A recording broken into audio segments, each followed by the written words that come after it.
Étant parti au Laos cet été, est-ce que tu peux me dire exactement ce que tu as fait pendant ce voyage? Oui, alors du coup, en fait, je suis parti un mois en road trip au Laos, Cambodge et Vietnam.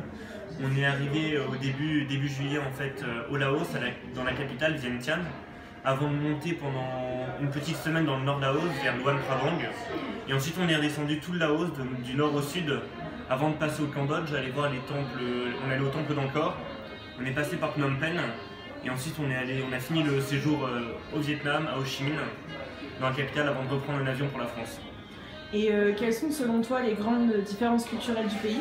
Alors, le pays où on a passé le plus de temps, c'est le Laos. Du coup, je vais plutôt parler de ce pays-là.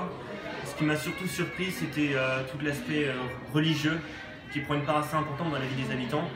Par exemple, dans leur vie, chaque Laotien doit donner 3 jours, 3 mois ou 3 ans au bouddhisme en devenant moine. Et d'une autre part, en fait, on parlait avec pas mal de Laotiens qui parlaient anglais. Je me suis rendu compte qu'en fait, c'est par les moines bouddhistes qu'ils acquièrent le plus de connaissances.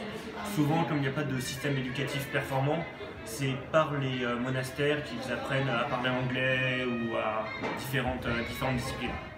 Et enfin, est-ce que la vie quotidienne, enfin comment était la vie quotidienne là-bas? Est-ce que tu as réussi à t'adapter, etc., aux différences culturelles? Alors, ça ressemble en fait surtout aux pays en développement comme on les imagine, assez rustique au niveau voilà, de l'hygiène, du cadre de vie.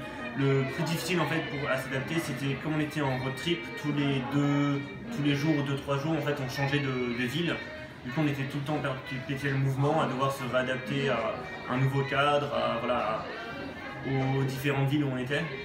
Mais c'est surtout marquant. Après c'est bon, voilà, c'est les classiques, mais la nourriture, par exemple on va dans les petits restaurants locaux, bon, il y a des poulets vivants à l'entrée du restaurant et c'est ce qu'on mange après en salle. Voilà, ça c'est un peu surprenant, mais c'est ça qui fait le charme de voyager dans ces pays-là.